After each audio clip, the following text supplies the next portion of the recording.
My name is David Unn, and my teams are responsible for all the content acquisition and distribution of content on YouTube around the world.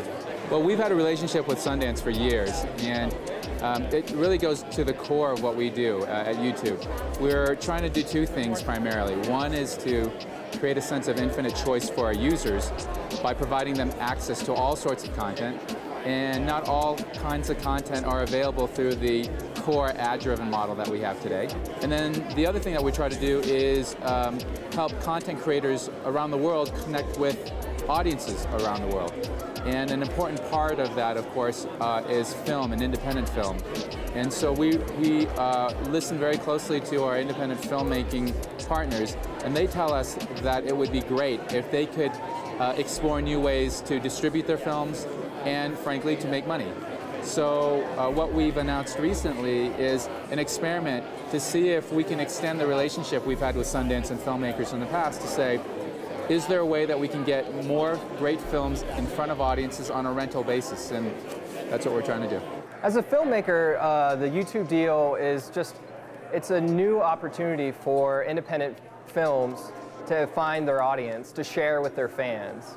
I mean, they get 1 billion hits a day, so if we have a fraction of a fraction of that would be amazing, but even if we have 200,000 people or 100,000 people rent our film, I mean, in terms of an audience and people seeing it and the amount of, I guess, since we're under $50,000 our budget, that's unbelievable in terms of like getting our money back. A lot of our sponsors are in the technology world, and we were looking for any opportunities that we can link up to help our filmmakers.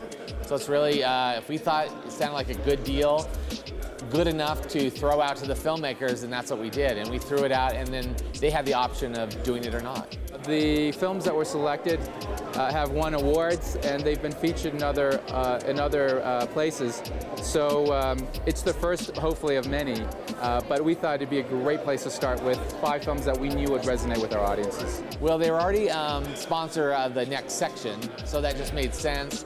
And they're really, the YouTube sort of idea is really more independent film than the platform for the Hollywood movies, you know. So they're not doing the big, they might go into that, but they're not doing the big studio deals. They really wanted for independent filmmakers to think of them as the place to put their films. We would have never had this opportunity to talk about our film without this deal with YouTube. I mean, the exposure in terms of being able to have our film be available to millions and millions of people will only help our website and help that hybrid strategy. There's 2 different communities. There's the online community, and then there's the physical world community. And I feel like YouTube can only help generate a community within a festival or your hometown, or finding the right town to have a special screening.